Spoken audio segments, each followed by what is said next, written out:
দুই, হযরত ইব্রাহিম আলাইহিস সালাম। ইব্রাহিম আলাইহিস সালামের নামে আল্লাহ সূরাত ইব্রাহিম দান করেছেন। তিন, হযরত ইউনূস আলাইহিস সালাম, যার নামে আল্লাহ তাআলা সূরাত ইউনূস দান করেছেন। আরেকটি হলো নবী ইউসুফ আলাইহিস সালাম, যার নামে আল্লাহ তাআলা সূরাত ইউসুফ দান করেছেন।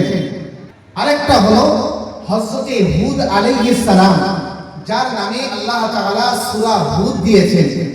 আর ৬ নাম্বার সর্বশেষ পয়গম্বর আমার ও আপনার নবী মুহাম্মদুর রাসূলুল্লাহর নামে সূরাত মুহাম্মদ দান করেছেন। জোরে বলেন সুবহানাল্লাহ। এই ৬টা সূরা আল্লাহ তাআলা লক্ষাধিক নবী পাঠিয়েছেন, কিন্তু তাদের মধ্য থেকে এই ৬জন নবীর নামে আল্লাহ ৬টা সূরা দিয়েছেন। আর আল্লাহ কারোর নামে কোন সূরা দেননি, কিন্তু ২জন ব্যক্তির নামে আল্লাহ তাআলা অতিরিক্ত ২টা সূরা দিয়েছেন, যাদের সম্মান বা মর্যাদা আল্লাহ তাআলা এত গুণে বাড়িয়েছেন। তার ভিতরে একজন হলো মহিলা, তার নাম আমরা জানি নবী ঈসা আলাইহিস সালামের মা হযরত মরিয়ম আলাইহাস সালাম, যার নামে আল্লাহ তাআলা সূরাতুল মরিয়ম দান করেছেন। জোরে বলেন সুবহানাল্লাহ। আর একজন ব্যক্তি যার নামে আল্লাহ তাআলা আরেকটি সূরা দিয়েছেন, সেই ব্যক্তিটি হলো হযরত লুকমান আলাইহিস সালাম, যিনি নবীও ছিলেন না, রাসূলও ছিলেন না, কিন্তু তার কার্যনীতি বা কর্মনীতি আল্লাহ তাআলার কাছে এত পছন্দনীয় হয়েছিল যে আল্লাহ ৬জন নবীর নামে সূরা দিয়ে তার সঙ্গে আল্লাহ এই ২জন ব্যক্তির মহান ব্যক্তিত্বের নামে সূরা দান করেছেন। তার কারণ তিনি ছিলেন একজন আল্লাহর ওলি বান্দা, আর তার নাম হলো লোকমান হাকিম। আমরা জানি আল্লাহ তাআলা বলেন ওয়ালাকাদ আতাইনা লুকমানাল হিকমা, আমি আল্লাহ লোকমানকে হিকমত দান করেছিলাম, জ্ঞান দান করেছিলাম। এই অর্থে লোকমানকে হাকিম বলা হয়। লোকমান হাকিম কথার অর্থ জ্ঞানী লোকমান বা লোকমান জ্ঞানী। এটা আমার আল্লাহ তাআলা এই লকাবটা দিয়েছেন। জোরে বলেন সুবহানাল্লাহ। এই যে লোকমান আলাইহিস সালামকে যে হাকিম বলা হয়, জ্ঞানী বলা হয়, কেন তাকে জ্ঞানী বলা হয় বা হাকিম বলা হয়, তার ৩টি পরিচয় আগে আপনাদের সামনে দিচ্ছি। ১ নম্বর পরিচয়, লোকমান আলাইহিস সালাম তিনি ছিলেন একজন আল্লাহর ওলি বান্দা। প্রথম জীবনে তিনি ছিলেন একজন দাস বা গোলাম। তিনি ছিলেন একজন চাকর, গোলাম বা দাস। তিনি অন্যের দাসত্ব করতেন বা গোলামি করতেন, এমন এক ব্যক্তি। তাকে কেন হাকিম বলা হয়? একবার তার মালিক বললেন, লোকমান এক কাজ করো, তোমাকে একটা আদেশ দিচ্ছি। কি? জি হুজুর আপনি বলেন। তুমি একটা বকরি জবাই করো। বকরি জবাই করে ওই বকরির গোশতের সবচেয়ে দামি দুইটা টুকরা, সবচেয়ে শ্রেষ্ঠ 2টা অংশ আমার জন্য নিয়ে আসো। আল্লাহর বান্দা হযরত লোকমান আলাইহিস সালাম মালিকের আদেশ পেয়ে 2টা টুকরা নিয়ে আসলেন। একটা টুকরা হলো ওই বকরির জিহ্বা, আর একটা টুকরা হলো ওই বকরির কলিজা। তিনি জিহ্বা নিয়ে আসলেন, কলিজা নিয়ে আসলেন। কিছুক্ষণ পর মালিক আবার অর্ডার করছেন, লোকমান আরেকটা বকরি জবাই করো, করে ওই বকরির দেহের সবচেয়ে নোংরা বা খারাপ 2টা অংশ, সবচেয়ে নির্দিষ্ট দুটি অঙ্গ বা অংশ নিয়ে এসো আমার জন্য। লোকমান আলাইহিস সালাম আরেকটা বকরি জবাই করলেন, করার পরে ওই বকরির জিহ্বা আর কলিজাটা এনে মালিকের সামনে হাজির করলেন। মালিক বলল, এই লোকমান, একটু আগে তোমাকে আমি অর্ডার করেছিলাম একটা বকরি জবাই করার জন্য, তুমি একটা বকরি জবাই করলে। তোমাকে বলেছিলাম ওই বকরি সবচাইতে শ্রেষ্ঠ 2টি অঙ্গ বা অংশ নিয়ে আসবে, তুমি জিহ্বা আর কলিজা নিয়ে এসেছিলে। লোকমান, তোমাকে আবার আদেশ করলাম আর একটা বকরি জবাই করে 2টা অংশ বা অঙ্গ নিয়ে আসবে। এই লোকমান, নির্দিষ্ট 2টা অংশ আনার সময় তুমি আগে যে অঙ্গ 2টি পছন্দ করেছিলে, জিহ্বা আর কলিজা, পরে নিকৃষ্টর বেলায়ও ওই দুটি অঙ্গই বেছে নিলেন জিহ্বার কলিজার কারণ কি? লুকমান আলাইহিস সালাম বলছে, হুজুর শুনে রাখেন, মনে রাখেন, আমার আল্লাহ তাআলা বলেছেন আমি প্রত্যেকটা প্রাণী সৃষ্টি করেছি, আর প্রত্যেকটা প্রাণীর এই দেহের মাথা থেকে পা পর্যন্ত দেহের অঙ্গ প্রত্যঙ্গগুলো সুবিন্যস্ত করেছি আমি। লুকমান আলাইহিস সালাম বললেন, হুজুর কোন প্রাণীর যদি দেহের এই দুইটা অংশ জিহ্বা আর কলিজা ভালো হয়ে যায়, ওই প্রাণীর পুরো দেহটাই ভালো হয়ে যায়। আর যদি কোনো প্রাণীর দেহের কলিজা আর জিহ্বা খারাপ হয়ে যায়, ওই প্রাণীর দেহের পুরো অংশটাই খারাপ হয়ে যায়। সুবহানাল্লাহ। এই জন্য তাকে হাকিম বলা হয়। কোন প্রাণীর যদি জিহ্বা এবং কলিজা খারাপ হয়, পুরো দেহটা খারাপ হয়। আর কোন প্রাণী যদি দেহের কলিজা এবং জিহ্বা খারাপ হয়, পুরো দেহটাই খারাপ হয়ে যায়। এই জন্য আপনি ভালোটা যখন অর্ডার করেছিলেন, আমি জিহ্বা আর কলিজাই পছন্দ করেছিলাম। খারাপটা অর্ডার করেছেন, তখনও জিহ্বা আর কলিজায় লাগিয়েছি। এই জন্য তাকে হাকিম বলা হয়। আল্লাহর নবী বলেন, এই জন্য কোরআনুল কারীমের সূরাতুল লুকমানের দিকে তাকিয়ে আল্লাহর নবী বলেছেন, ও দুনিয়ার মানুষ শুনে রেখে দাও, আল্লাহ তাআলার যে বান্দা মাইয়াতাকাফালু লিমা বাইনা লাহইহি ওয়া মা বাইনা রিজলাইহি ইয়াতাকাফালুনাহু বিল জান্নাহ। হে আমার উম্মতেরা, বিরাট আমল করার প্রয়োজন নাই। দিনের পর দিন রোজা পালন করে করে তোমার শরীর ক্ষতি করার প্রয়োজন নাই। আল্লাহর বান্দা শুনে রাখো, তোমাদের সামনে আমি একটা সহজ আমল বলে দিলাম। তোমরা যদি দুই ঠোঁটের মাঝখানের বস্তুটা আমি রাসূলের কাছে জামানত দিতে পারো, আর দুই পায়ের ফাঁকের বস্তুটা, এই দুইটা জিনিস যদি তোমরা হেফাজত করতে পারো, আতাকাফালুনাহু বিল জান্নাহ। এই আমার উম্মত শুনে রেখে দাও, আমি মুহাম্মাদুর রাসূলুল্লাহ তোমাদেরকে কথা দিয়ে গেলাম, কিয়ামতের দিনে তোমাদের জান্নাতের জামিনদার আমি রাসূলুল্লাহ হয়ে যাব। তাহলে কি বুঝলাম? যে জিহ্বা এমন একটি অঙ্গ, এমন একটি দেহের অংশ, যদি এটাকে জামানত বা আমানত রাখা হয়, এটাকে হেফাজত করা যায়, অবশ্যই আল্লাহ তাআলা এর বিনিময়ে আমাদেরকে জান্নাত দিতে পারেন। সুবহানাল্লাহ। আর দুই পায়ের ফাঁকের যে বস্তুটা, লজ্জাস্থান, জিহ্বা এবং লজ্জাস্থান, এই দুইটা জিনিস যদি আমরা হেফাজত করতে পারি, রাসূল বলেন কিয়ামতের দিন ওর জন্য জান্নাতের জামিনদার আমি মুহাম্মদ সাল্লাল্লাহু আলাইহি ওয়াসাল্লাম। আসেন, লুকমান আলাইহিস সালামের 2 নাম্বার পরিচয়। একদিন লুকমান আলাইহিস সালাম তার সন্তানকে ডাকলেন, ডেকে বলছে, আব্বু তুমি শ্রেষ্ঠ জিনিসটা খাবে।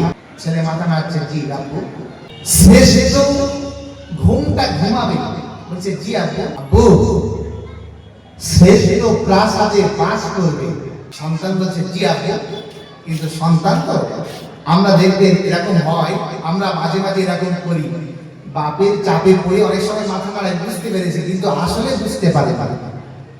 কিছুক্ষণ পরে চুপ করে থেকে ছেলে বলছে, আব্বু আপনার কথা, আপনি যেটা বলেছেন, আপনার কথার মানে বুঝেছি, কিন্তু কি বোঝাতে চেয়েছেন আমি বুঝতে পারি না। শ্রেষ্ঠ খাদ্যটা খাবো, তার মানে শ্রেষ্ঠ ঘুমটা ঘুমাবো, তার মানে শ্রেষ্ঠ প্রাসাদে বাস করবো। আব্বু আপনি তো একজন গোলাম, আপনি একজন গরিব ব্যক্তি, আপনি যে অর্ডার করছেন আমি কিভাবে শ্রেষ্ঠ প্রাসাদে বাস করবো, এর হিকমত কি, এর তাৎপর্য? লুকমান আলাইহিস সালাম বললেন, আব্বু শোনো, শ্রেষ্ঠ খাদ্য খাবার আদেশ করলাম, এর মূল কারণ হলো, আব্বু জেনে দেখো, আমি তোমার পিতা হয়ে আদেশ করছি, যতক্ষণ পর্যন্ত তোমার পূর্ণ তীব্র ক্ষুধা অনুভব না হবে, ততক্ষণ পর্যন্ত তুমি খাদ্য গ্রহণ করবে না। তীব্র ক্ষুধা অনুভব হওয়ার পরে যদি খাদ্য গ্রহণ করো, এই তীব্র ক্ষুধার সময় যে খাদ্যটা খাওয়া হয়, ওই খাদ্যটা অন্যান্য খাদ্যের চেয়ে শ্রেষ্ঠ বলে মনে হয়।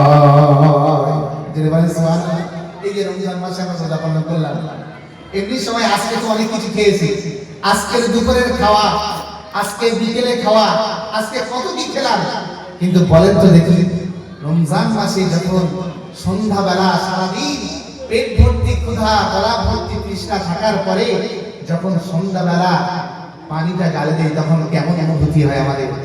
প্রথম খাদ্যের লোকমাটা যখন গালে দেয় তখন কি মনে হয় যে আল্লাহর দেওয়া শ্রেষ্ঠ সবচেয়ে দামি খাদ্যটাই আমরা গ্রহণ করছি। সুবহানাল্লাহ। লুকমান আলাইহিস সালাম বললেন, আব্বু শ্রেষ্ঠ খাদ্যটা গ্রহণ করো। সন্তান কিছুক্ষণ পরে বলছে, আব্বু শ্রেষ্ঠ খাদ্যের কথা বুঝতে পারলাম, কিন্তু শ্রেষ্ঠ ঘুম কিভাবে ঘুমাবো আব্বু এটা তো বুঝতে পারলাম না। হযরত লুকমান আলাইহিস সালাম বলছেন, আব্বু শুনে রেখে দাও, মনে রেখে দাও, তুমি সারাদিন পরিশ্রম করবা। আল্লাহ তাআলা অলস ব্যক্তিদের পছন্দ করেন না, আল্লাহ অলস ব্যক্তিদের ভালোবাসেন না। সারাদিন কঠোর পরিশ্রম করবা, সারাদিন কঠোর পরিশ্রম করার পরে তুমি যে ঘুমটা দিবা দেখবা এটা তোমার সবচেয়ে শ্রেষ্ঠ ঘুম বলে অনুভূত হবে। আপনারা বুঝতে পারবেন না হয়তো, যারা এমনি বিরাট পরিশ্রমের কাজ করে, বিশেষ করে যারা ভাটাই কাজ করে কিংবা পার্কিংয়ে বড় বড় পাথর হয়, তাদের কাছে জিজ্ঞাসা করে দেখেন, এমনি আজকে তো কাজ করতে যায়নি, আজকে দুপুর বেলা যদি সেই ঘুম দেয় এক রকমের ঘুম হবে, কিন্তু যেদিন ওই পরিশ্রম কঠোর পরিশ্রম করে এসে ঘুমায়, বলেন তো দেখি সেই ঘুমটা কেমন হবে? লুকমান আলাইহিস সালাম বললেন, আব্বু এই ঘুমটা শ্রেষ্ঠ বলেই তখন বিবেচিত হবে যখন তুমি সারাদিন কঠোর পরিশ্রম করবে। আর তোমার আদেশ করছি এই কারণে, আল্লাহ তাআলা প্রত্যেকটা মানুষকে কাজ করার জন্য আদেশ করেছে, অলস ব্যক্তিদের আমার আল্লাহ তাআলা পছন্দ করে না। সুবহানাল্লাহ। 3 নাম্বার জাবু। আচ্ছা সেটা না হয় বুঝলাম, শ্রেষ্ঠ ঘুম কাকে বলে? আব্বু শ্রেষ্ঠ প্রাসাদে বাসটা করব কিভাবে এটা তো বুঝতে পারলাম না। শ্রেষ্ঠ প্রাসাদ বলতে আপনি কি বোঝাতে চেয়েছেন? লুকমান আলাইহিস সালাম বললেন, আব্বু শুনে রাখো, পৃথিবীতে যত বড় বড় প্রাসাদ আছে, রাজপ্রাসাদ বলেন আর যাই বলেন না কেন রে আমার কলিজার টুকরা সন্তান, মনে রাখো কোন প্রাসাদই বড় নয় যতটা বড় মানুষের মন। আমার কলিজার টুকরা সন্তান, মনে রাখবো, আমার কথাটা মাথায় রেখে দেবা, মানুষের মনটাই হলো সবচেয়ে বড় প্রাসাদ। মানুষের সঙ্গে এমন কোনো আচরণ করবা না, মানুষকে এমন কোনো কষ্ট দেবা না যে মানুষের হৃদয়ে এসে আঘাতটা লাগে, মানুষের এই হৃদয় নামক প্রাসাদটা ভেঙে চুরমার হয়ে যায়। আব্বু তুমি মানুষের সবচাইতে দেহের দামি অংশ হৃদয় নামক জায়গাটা, এটাকে আল্লাহ তাআলা সবচাইতে দামি প্রাসাদ হিসাবে আখ্যায়িত করেছে। আব্বু শুনে রাখো, এই আমার কলিজার টুকরা সন্তান শুনে রেখে দাও, মনে রেখে দাও, তুমি বাস করবা পৃথিবীর কোনো প্রাসাদে নয়, বরং মানুষের মন নামক প্রাসাদে। সুবহানাল্লাহ। যাবো কিভাবে? শোনো, জীবনে কোনদিন কাউকে কষ্ট দিবা না। তোমার জিহ্বা, তোমার পা, তোমার হাত যেন মানুষকে কষ্টের জন্য ব্যবহার না হয়। কি দুর্ভাগ্যের কথা বলবো, লুকমান আলাইহিস সালাম এসেছিলেন কবে?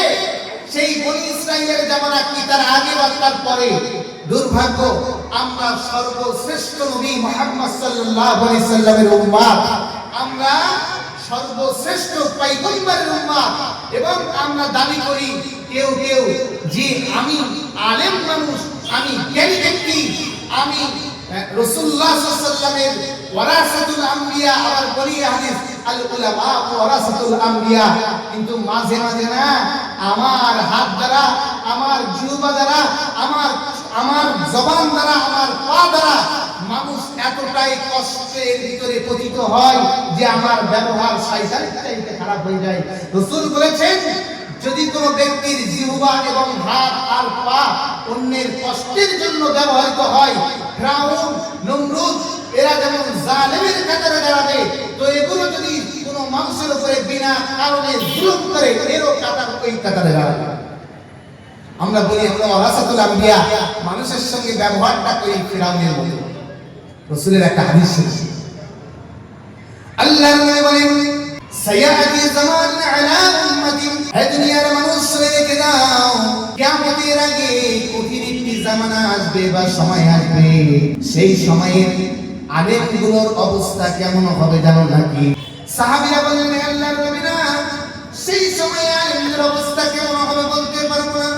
রাসূল বললেন ও দুনিয়ার মানুষ রেখে দাও, মনে রেখে দাও, ওই সময়ে আলেমদের অবস্থা এমন হবে কালামুহুম কাকালামিল আম্বিয়া, ওদের কথাগুলো যখন মানুষেরা শুনবে, শুনে মনে করবে এই তো আলেম ব্যক্তির কথা, শুনে মনে হবে এই তো নবীদের কথা, ওর জবানটা এত মিষ্টি হবে নবীদের কথার মতো তার কথা মনে হবে। রাসূল বললেন শুধু তাই নয়, ওর কথা এমন তীব্র ভালোবাসাদায়ক হবে বা হৃদ্যতাদায়ক হবে, মানুষের হৃদয় কেড়ে নেবে। কিন্তু জানো নাকি এই সমস্ত আলেমদের মাঝে মাঝে এমন কিছু আসাম বহির প্রকাশিত হবে, ফিরুহুম কাফিলিল ফারাইনা, এদের কর্মগুলো ফেরাউনের চাইতে নিকৃষ্ট হবে, এদের কাজগুলো হবে ফেরাউনের চাইতে নিকৃষ্ট। এইজন্য লুকমান আলাইহিস সালাম তার সন্তানকে বলেছিলেন, আব্বু এমন প্রাসাদে বাস করবা যে প্রাসাদটা পৃথিবীর সবচাইতে দামি প্রাসাদ। সন্তান জিজ্ঞাসা করলেন যে আব্বু সেই প্রাসাদটা কি প্রাসাদ? বললেন মানুষের মন, এই মনে কষ্ট দেবা না, কারণে অকারণে মানুষের মনে কষ্ট দেবা না। মানুষের মনে যদি কষ্ট দাও না, মানুষের মন যদি বিনা কারণে বিনা ওজরে একবার কষ্ট পেয়ে যায়, মনে রাখবে তোমার অত্যাচারে, তোমার জুলুমে, তোমার শক্তির অপব্যবহারে অন্য কোন ব্যক্তি যদি কষ্ট পেয়ে যায়, তাহলে মনে করে রাখবে আল্লাহ তাআলার সঙ্গে আর কষ্ট পাওয়ার ব্যক্তির মাঝখানে কোনো পর্দা থাকে না। ওই ব্যক্তির অন্তর দিয়ে যে দোয়া একবার বার হয়ে যাবে, ওটা তীব্র বিদ্যুৎ গতিতে আল্লাহর দরবারে পৌঁছে যাবে। ও মনে মনে হয়তো আপনার সামনাসামনি কিছু বলতে পারবে না, কিন্তু মনে মনে যে কথাটা ফরিয়াদ করবে, ওই ফরিয়াদটা আল্লাহ অ্যাকসেপ্ট করে নেবে। লোকমান আলাইহিস সালামকে হাকিম বলার কারণ তিনি জ্ঞানী, তার পুত্রকে এরকম নসিহত করেছিলেন। তার জ্ঞানী হওয়ার ৩ নাম্বার পরিচয়টা শুনে লোকমান আলাইহিস সালামকে তাফসীরে জালালাইনের ভিতরে এসেছে, একদিন লোকমান আলাইহিস সালামকে আল্লাহ তাআলা বলছেন, মনে করে রাখবেন আমরা যে স্বপ্ন দেখি, এই স্বপ্নটা হচ্ছে রুইয়া, সাধারণ স্বপ্ন। আর আল্লাহর নবীরা যে স্বপ্ন দেখে, এই স্বপ্নটা হচ্ছে ওহী। এই স্বপ্ন আল্লাহর নবীদের স্বপ্ন আর আমাদের স্বপ্ন কিন্তু এক নয়। আল্লাহর নবীদের স্বপ্নটা ওহী, ওটা আল্লাহ প্রদত্তই পাঠায়। আল্লাহর নবীদের স্বপ্নটা ওহী, আমাদের স্বপ্নটা সাধারণ স্বপ্ন।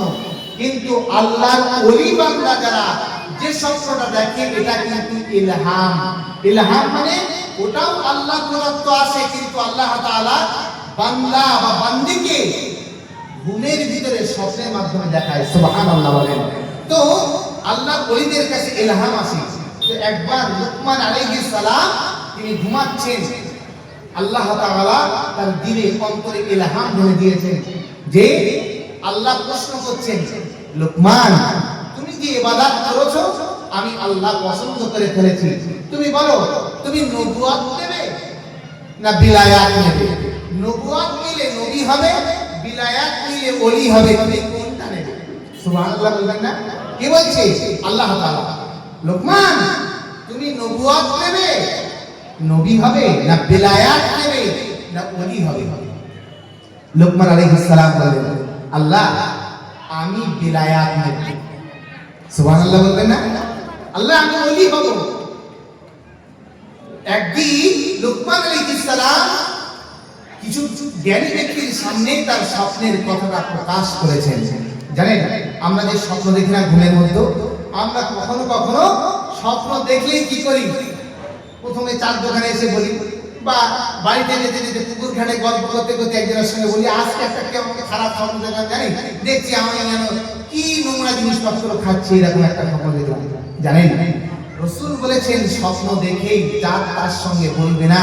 কারণ কোন ব্যক্তি যখন স্বপ্ন দেখে, ওই স্বপ্নটা ঝুলন্ত অবস্থায় থাকে, যদি কোনো ব্যক্তি ওই স্বপ্নটা কারোর কাছে প্রকাশ করে, ভালো হয় তো আলহামদুলিল্লাহ, আর যদি খারাপ হয় তো ওই স্বপ্নের ইফেক্ট ওই ব্যক্তির জীবনে পড়ে। এই জন্য যার সঙ্গে বলবেন না, স্বপ্নে কথা বলতে গেলে হয় বিরাট মহব্বতের মানুষের সঙ্গে বলবেন, এবং শুধু মহব্বতের হলে হবে না, জ্ঞানী মানুষের সঙ্গে বলবেন, তাহলে আপনার স্বপ্নে কোনো ব্যাড ইফেক্ট বা খারাপ সাইড এফেক্ট, প্রতিক্রিয়া আপনার প্রতি দেখা দেবে না। যাই হোক, লুকমান আলাইহিস সালাম জ্ঞানী ব্যক্তির সামনে তার স্বপ্নের কথাটা বললেন যে আমি একদিন স্বপ্ন দেখছি, আমাকে যেন কেউ বলছে যে লোকমান তুমি নবুয়ত নেবে না বিলায়াত নেবে।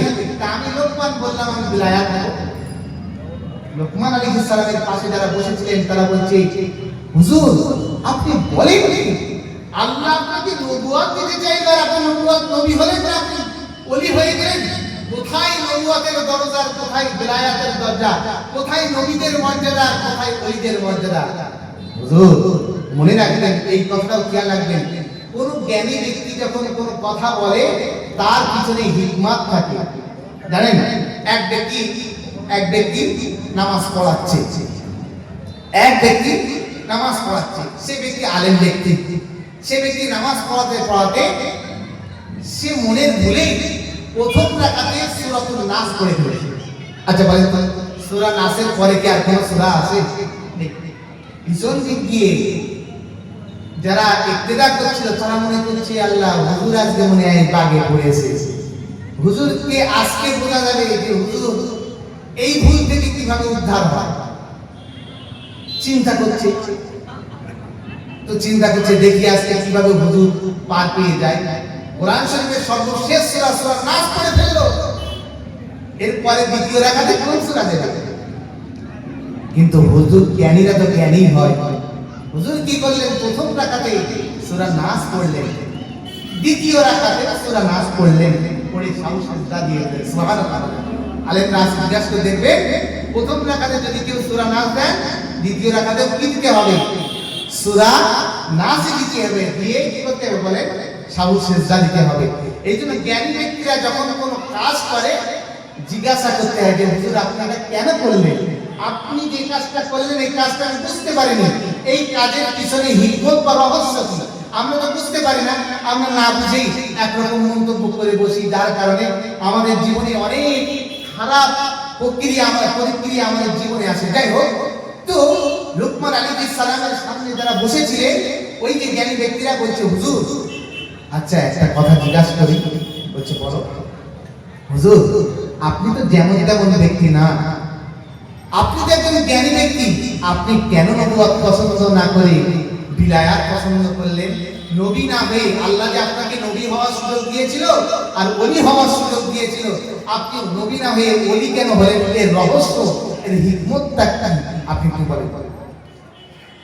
লুকমান আলাইহিস সালাম বললেন, শোনো এই উপবিষ্ট ব্যক্তিরা শুনে রাখো, পৃথিবীতে আল্লাহ নবী আদম আলাইহিস সালাম থেকে আজ পর্যন্ত যত নবী কিংবা রাসূলরা রাসূলদের পাঠিয়েছে, কোন নবী বা রাসূলের কাছে আল্লাহ তাআলা নবুয়তের দায়িত্ব দিয়েছে এবং জিজ্ঞাসা করে দিয়েছে, এটা কোনদিন হয়নি। সুবহানাল্লাহ বলেন না? আল্লাহ কোন নবীকে জিজ্ঞাসা করে নবুয়ত দেননি। নবী আদম আলাইহিস সালাম থেকে আজ পর্যন্ত যত নবীরা এসেছে সব নবীদেরকে আল্লাহ সিলেক্ট করেই নবী তৈরি করেছে। সুবহানাল্লাহ।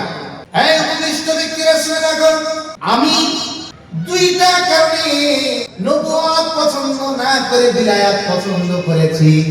এক নম্বরের কারণ হলো আল্লাহ যত নবী বা রাসূল পাঠিয়েছে কারোর কাছে আল্লাহ জিজ্ঞাসা করে নবুয়তের দায়িত্ব দেননি বা নবী করেননি। আমি লোকমানের কাছে আমার আল্লাহ জিজ্ঞাসা করার মূল কারণ হলো আমার আল্লাহ আমাকে বিলায়াত বা ওলি তৈরি করতে চায়। আমার জিজ্ঞাসা করার মূল কারণ আল্লাহ আমাকে ওলি করতে চায়, তাই জিজ্ঞাসা করেছে। দুই নম্বর কারণ আল্লাহ লোকমান আলাইহিস সালাম বললেন, দুই নম্বর যে কারণে আমি নবুয়ত পছন্দ না করে বিলায়াত পছন্দ করেছি বা ওলি হয়েছি, এর দ্বিতীয় কারণ হলো, শুনে রেখে দাও, নবীদের দায়িত্ব অনেক বেশি, কার্যকলাপ অনেক বড় কঠিন।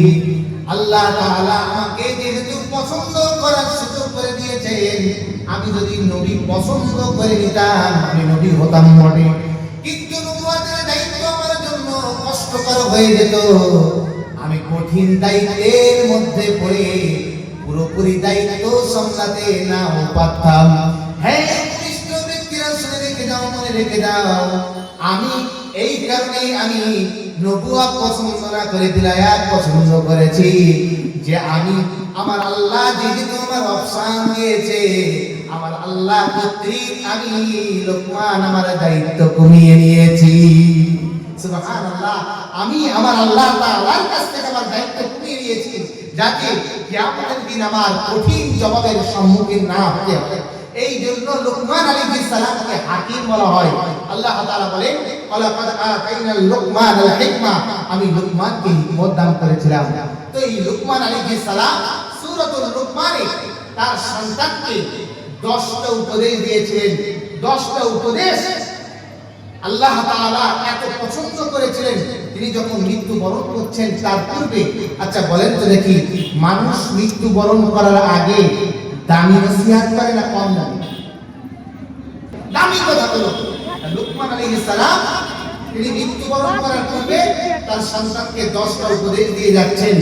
আর এই 10টা উপদেশ এত আল্লাহ তাআলার কাছে পছন্দনীয় হয়েছে, আল্লাহ তাআলা পবিত্র আল কোরআনের মতো শ্রেষ্ঠ একটি কিতাবে আল্লাহ তাআলা মুহাম্মদ সাল্লাল্লাহু আলাইহি ওয়াসাল্লামের যে কিতাব নাযিল হয়েছে, সেই কিতাবে আল্লাহ তাআলা সূরা লোকমানের এই 10টি কথা নোট করে দিয়েছেন। সুবহানাল্লাহ। এক নাম্বার, আল্লাহর বান্দা লোকমান আলাইহিস সালাম ইন্তেকালের পূর্বে তার সন্তানকে প্রথম নসিহত করছেন আর উপদেশ দিচ্ছেন, হে আমার সন্তান শোনো, وَإِذْ قَالَ لُقْمَانُ لِابْنِهِ وَهُوَ يَعِظُهُ يَا بُنَيَّ لَا تُشْرِكْ بِاللَّهِ إِنَّ الشِّرْكَ لَظُلْمٌ عَظِيمٌ।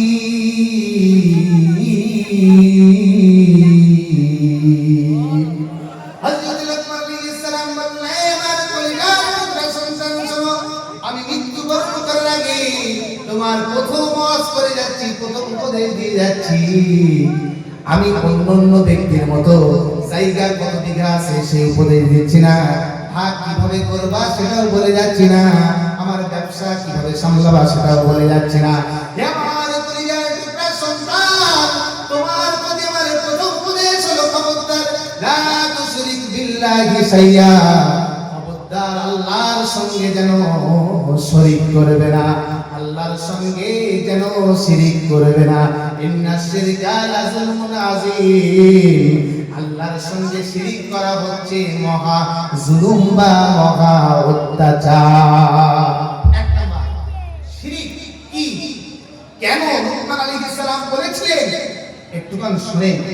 শিরিক কথার অর্থ হচ্ছে আল্লাহর সঙ্গে অংশীদার স্থাপন করা। এক কথায় বোঝাতে গেলে আল্লাহর সম্মানে, আল্লাহর মর্যাদায় কারোর ভাগ বসানোকে শিরিক বলা হয়।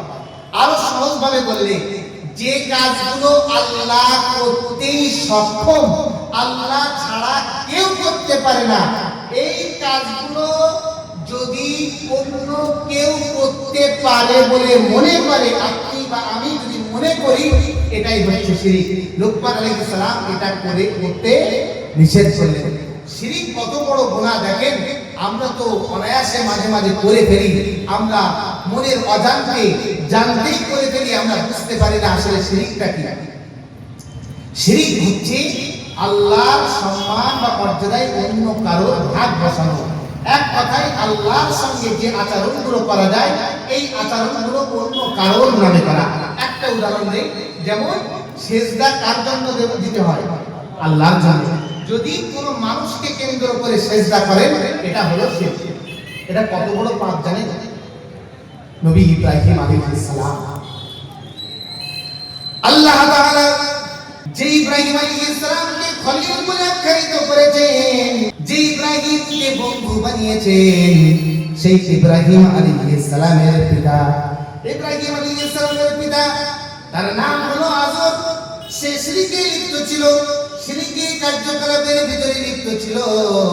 আর আল্লাহ নবী আদম আলাইহিস সালাম থেকে নবী মুহাম্মদুর রাসূলুল্লাহ পর্যন্ত যত নবী বা রাসূল সেই সমস্ত নবী রাসূলদের কাছে আমার আল্লাহ তাআলা একটি ওয়াদা দিয়েছেন, হে আমার নবীরা, তোমাদেরকে আমি দায়িত্ব দিলাম, নবুয়তের দায়িত্ব, রিসালাতের দায়িত্ব। দুনিয়ায় যাবে, নবী হয়ে বা রাসূল হয়ে আমার বাণীগুলো পৌঁছে দেবে। আমার বাণীগুলো পৌঁছে দেওয়াই শুধুমাত্র তোমাদের কাজ।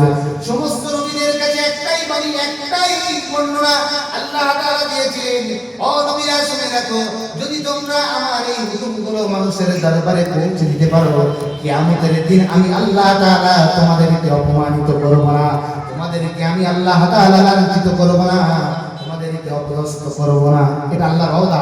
নবীরা, নবী আদম আলাইহিস সালাম থেকে ঈসা পর্যন্ত যত নবীরা দিনে এসে, তোমরা যাও, আমার এই বাণীগুলো পৌঁছে দাও। তোমরা যদি আমার নবুয়তের বাণী, রিসালাতের বাণী পৌঁছে দিতে পারো, আমি কিয়ামতের দিন তোমাদেরকে অপমানিত করব না। কিন্তু ইব্রাহিম আলাইহিস সালামের বাপ আযর, এ ছিল মূর্তি পূজারী, মুশরিক, শিরক করত। তো কিয়ামতের দিন নবী ইব্রাহিম আলাইহিস সালাম আল্লাহর দিকে চেয়ে থাকবেন। কিছুক্ষণ পর আল্লাহ ফেরেশতাদেরকে হুকুম দেবে, এই ফেরেশতারা আযরকে ধরে টানতে টানতে জাহান্নামে নিক্ষেপ কর। আযরের গলায় শিকল পরানো হবে। টানতে টানতে টানতে টানতে ফেরেশতারা জাহান্নামের দিকে নিয়ে যাবে। ইব্রাহিম আলাইহিস সালামের পিতা তাকে গলায় শিকল দিয়ে টানতে টানতে নিয়ে যাবে। ইব্রাহিম আলাইহিস সালাম তিনি আল্লাহর কাছে কোনো কথা বলবেন না, কারণ আছে না, মান যাল্লাযী ইয়াশফাউ ইনদাহু ইল্লা বিইযনিহি, কার এত বড় সাধ্য আছে, ক্ষমতা আছে, আল্লাহর অনুমতি ছাড়া কিয়ামতের ময়দানে আল্লাহর সামনে কথা বলবে? কারোর ক্ষমতা নেই। একমাত্র আল্লাহ কিয়ামতের দিন সর্বপ্রথম অনুমতি দেবে মুহাম্মদ সাল্লাল্লাহু আলাইহি ওয়াসাল্লামকে। বলেন না সুবহানাল্লাহ। যাই হোক, ইব্রাহিম আলাইহিস সালাম আল্লাহর কাছে কোনো কথা বলবেন না, শুধু আল্লাহর আরশের দিকে তাকিয়ে থাকবেন। আল্লাহ তো আলিমুল গায়ব, গায়েবের খবর রাখেন, আলিমুন বিযাতিস সুদূর, অন্তরের খবর রাখেন। আল্লাহ তো জানেন যে আমার ইব্রাহিম কি বলতে চাইছে। আল্লাহ নবী ইব্রাহিম আলাইহিস সালাম আল্লাহর আরশের দিকে তাকিয়ে থাকবেন, আরশের দিকে একাদৃষ্টিতে তাকিয়ে থাকবেন। কোনো কথা ইব্রাহিম আলাইহিস সালাম বলবেন না, আল্লাহ তাআলার দিকে তাকিয়ে থাকবেন। আর বারবার একবার সামনে আর একবার পিছনে আগাতে থাকবেন। এমন কঠিন পরিস্থিতি যখন তৈরি হবে, আল্লাহ তাআলা ইব্রাহিম আলাইহিস সালামের মনের ভাব বুঝতে পারবেন। আল্লাহ এবার ইব্রাহিম আলাইহিস সালামকে বলবেন, ও ইব্রাহিম, তুমি একবার পিছনের দিকে তাকাও। ইব্রাহিম আলাইহিস সালাম একবার পিছনের দিকে তাকিয়ে থাকবে, দেখবে ফেরেশতারা একজনকে নিয়ে যাচ্ছে। তবে ইব্রাহিম আলাইহিস সালামের বাপ, তার যে চেহারা ছিল ওই চেহারা আর নাই। ইব্রাহিম আলাইহিস সালাম তাকিয়ে দেখবেন কার চেহারা এটা, খেয়াল করে ভালো করে দেখবেন। পৃথিবীর সবচেয়ে নিকৃষ্ট প্রাণী ইব্রাহিম আলাইহিস সালামের পিতা আযরের চেহারা কুকুর বা শুকরের মতো হয়ে গিয়েছে। আল্লাহ তাআলা বুঝিয়ে দেবেন, ও নবী ইব্রাহিম, কিয়ামতের ময়দানে তোমার বাপের চেহারা থাকা অবস্থায় যদি আমি আল্লাহ তাআলা এই কিয়ামতের ময়দানে তুলতাম, আর ফেরেশতারা যদি গলায় শিকল পরিয়ে টানতে টানতে জাহান্নামে নিয়ে যেত, ও ইব্রাহিম, তুমি অপমানিত হতে। কিন্তু আমি আল্লাহ ওয়াদা দিয়েছিলাম, আমি কোন নবীকে অপমানিত কিয়ামতের দিন করব না, যদি আমার নবীরা আমার কথাগুলো আমার বান্দাদের কাছে পৌঁছে দেয়। ও ইব্রাহিম, শুনে রাখো, তোমার পিতা আমার সঙ্গে শিরক করেছিল, আমার সঙ্গে অংশীদারিত্ব স্থাপন করেছিল, যার কারণে তোমার পিতার চেহারা আমি বদলে দিয়েছি, তোমার পিতার চেহারা বদলিয়ে পৃথিবীর নিকৃষ্ট প্রাণী কুকুরের চেহারায় পরিণত করে দিয়েছি, যাতে হাসরবাসী তোমার পিতার চেহারার দিকে দেখে যেন চিনতে না পারে এটাই ইব্রাহিমের ব্যাপার। কিন্তু আমি আল্লাহ তোমার পিতার ক্ষমা করব না, আমি ক্ষমা করব না। আমায় ইশরিক বিল্লাহ ফাকাদ হারামাল্লাহু আলাইহিল জান্নাহ, যে একবার আল্লাহর সঙ্গে শিরক করবে আল্লাহ তাআলা তার জন্য জান্নাতকে হারাম করে দেবে। আপনি যত বড় গুনাহগার হন, আপনি চুরি করেন আল্লাহ আপনার মাফ করবে, আপনি জিনা করেন তওবা করলে আপনার মাফ করবে, আপনি যত বড় অন্যায় করেন, মদ খান, যত বড় বড় পাপ আছে আপনি করতে পারেন, আল্লাহ আপনার তওবা করলে মাফ করে দেবে। কিন্তু শিরক এমন একটি পাপ, এটা যদি আল্লাহ তাআলা আপনার উপরে রাগান্বিত হয়ে যায় আর তওবা নাসুহা যদি না করেন, আল্লাহ জীবনে মাফ করবেন না। এর উত্তম দৃষ্টান্ত শিরক না করার প্রতি কতটা দৃঢ় অবিচল ছিল সাহাবীরা প্রমাণ দিয়ে গেছেন। একটা ঘটনা শুনেছি, রাসূলুল্লাহ সাল্লাল্লাহু আলাইহি ওয়াসাল্লামের সাহাবী হযরতে সাদ ইবনে আবি ওয়াক্কাস রাসূলুল্লাহ সাল্লাল্লাহু আলাইহি ওয়াসাল্লামের হাতে ঈমান আনেন, কিন্তু তিনি তার মাকে বিরাট ভালোবাসতেন, এত পরিমাণ ভালোবাসতেন তার মা যদি বলতো উঠতে তিনি উঠতেন, যদি বলতো বসতে তিনি বসতেন, যদি বলতো যে এটা করতে হবে করতেন, যদি বলতো করতে হবে না করতেন না, এত পরিমাণ ভালোবাসতেন। সাদ ইবনে আবি ওয়াক্কাস রাদিয়াল্লাহু তাআলা তিনি যখন রাসূলের হাতে ঈমান আনলেন, ঈমান আনার পরে তার মায়ের কাছে কোন এক ব্যক্তি গিয়ে খবর দিচ্ছে, এই সাদ ইবনে আবি ওয়াক্কাসের মা, তুমি তো বাড়িতে আছো, মানুষের সঙ্গে গল্প করো, আমার সন্তান আমাকে কলিজার চাইতে বেশি ভালোবাসে, নিজের জীবনের চাইতে বেশি ভালোবাসে। আমার প্রতিবেশী, তুমি শুনে রেখে দাও, আমার সন্তানের মতো অন্য কোন মায়ের সন্তানরা তার মাকে এত ভালোবাসে না। সাদ ইবনে আবি ওয়াক্কাসের মা একদিন বসে আছেন, হঠাৎ তার কানে যেন কে বলছে, এই সাদ ইবনে আবি ওয়াক্কাসের মা, তুমি কি বাড়িতে আছো নাকি? সাদ ইবনে আবি ওয়াক্কাস রাদিয়াল্লাহু তাআলা আনহুর মা বাড়ি থেকে বার হলেন। বার হওয়ার পরে সাদ ইবনে আবি ওয়াক্কাসের মা বলছে, হে আল্লাহর বান্দী, কি হয়েছে বলো, কি হয়েছে? সাদ ইবনে আবি ওয়াক্কাসের মা কিন্তু ইসলাম গ্রহণ করেন না। কি হয়েছে, তোমার কি খবর আছে নাকি? হে সাদের মা, তুমি তো মানুষের সঙ্গে গল্প করে বেড়াও, আমার সন্তান আমাকে জীবনের চাইতে বেশি ভালোবাসে, কিন্তু আসল খবর কি তোমার কাছে আছে নাকি? বলছে কি খবর? বলছে তোমার সন্তান সাদ ওই মুহাম্মদ নামক এক ব্যক্তি ইসলামের প্রচার কার্য শুরু করেছে, ইসলামের দাওয়াতি কার্য শুরু করেছে, আর তোমার সাদ ইবনে আবি ওয়াক্কাস ওই মুহাম্মদকে গিয়ে ভালোবাসা শুরু করেছে। এই সাদের মা, তুমি তো বলো তোমার সন্তান পৃথিবীর সবার চাইতে তোমাকে বেশি ভালোবাসে, তার জীবনের চাইতে তোমাকে বেশি ভালোবাসে, আজকে কি প্রমাণ দিতে পারবে যে সাদ ইবনে আবি ওয়াক্কাসের মা, তুমি তোমার সন্তান যে তোমার কাছে বেশি প্রেমী, বা তুমি তোমার সন্তানের কাছে বেশি ভালোবাসা, এটা কি প্রমাণ দিতে পারবে? বলছে হ্যাঁ পারবো, কোনো ব্যাপার নেই, আসুন তোমার সন্তান, দেখো আমি প্রমাণ দিয়ে দিচ্ছি। সাদ ইবনে আবি ওয়াক্কাস রাসূলের দরবার থেকে চলে আসলেন, ঘরের দরজার সামনে এসে ডাক দিচ্ছে, মা মা করে ডাক দিচ্ছে। আজকে মা অন্যান্য দিনে এক ডাকেই দরজা খুলে দেন, সেই সাদ ইবনে আবি ওয়াক্কাসের মা আজকে দরজা খুলতে চাইছেন না।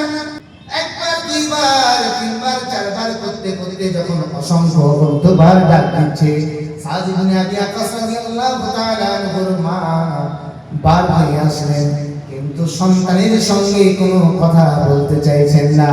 সাদ ইবনে আবি ওয়াক্কাস রাদিয়াল্লাহু তাআলা আনহু মায়ের এই তীব্র নীরবতা সহ্য করতে পারলেন না, তিনি উৎপীড়িত হয়ে গেলেন, বিরাট ভাবে অস্বস্তি ফিল করলেন। তিনি কারণ খুঁজতে চাইলেন যে কি কারণে আমার কলিজার টুকরা মা আমার সঙ্গে কথা বলছেন না। একবার, দুইবার করতে করতে যখন বারবার জিজ্ঞাসা করছেন, তখন মা বলছে, এই সন্তান, তুই আমার মাথায় হাতটা দিয়ে বল, আমাকে পৃথিবীর সবার চাইতে বেশি ভালোবাসিস কিনা? সাদ ইবনে আবি ওয়াক্কাস রাদিয়াল্লাহু তাআলা বলছেন, মা অবশ্যই, আপনাকে আমি তো পৃথিবীর সবচাইতে বেশি ভালোবাসি। সুবহানাল্লাহ। আর এটাই হওয়া উচিত। সন্তানের ভালোবাসা মায়ের প্রতি এতটাই তীব্রতর হওয়া উচিত, পৃথিবীর সবচাইতে মাকে বেশি ভালোবাসা উচিত। কারণ এর প্রমাণ রাসূলুল্লাহ সাল্লাল্লাহু আলাইহি ওয়াসাল্লাম দিয়ে গেছেন। যাই হোক, আসেন কি মা, এই সন্তান তুই যে ভালোবাসিস আমাকে তার প্রমাণ দিতে পারবি? বলছে মা, একবার নয়, দুইবার নয়, 1000 বার আমি প্রমাণ দিতে রাজি। বলেন আপনার কি প্রমাণ দিতে হবে? এই যে মুহাম্মাদের দরবারে গিয়ে তুই দীক্ষা নিয়ে এসেছিস বা বায়াত গ্রহণ করে এসেছিস, ওই দরবার কি তুই ছাড়তে পারবি কিনা কি বল? আমি যে ধর্মে আছি শিরকের ধর্মে, জানে ফিরে আসতে হবে। সাদ ইবনে আবি ওয়াক্কাস হকমকিয়ে গেলেন, হতভম্ব হয়ে গেলেন। মা মাথায় হাত দিয়ে এমন কথা কিভাবে বলতে পারলো চিন্তা করতে পারছেন না। কিছুক্ষণ নীরব হয়ে দাঁড়িয়ে আছেন। সাদ ইবনে আবি ওয়াক্কাস রাদিয়াল্লাহু তাআলা কিছুক্ষণ পরে বলছেন, মা, ও মা গো, তোমাকে আমি কলিজার চাইতে বেশি ভালোবাসি, এটা সত্য কথা, কিন্তু আমি মুহাম্মাদের দরবার জীবনে ছাড়তে পারবো না। আমি জীবনে ছাড়তে পারবো না। মা বলছে,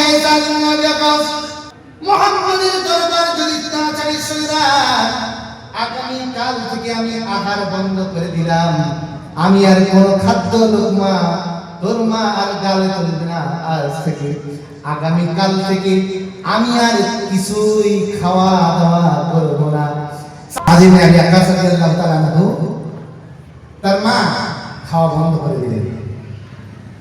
একদিন পার হয়ে গেল, পাড়া প্রতিবেশীরা জড়ো হয়ে গেল।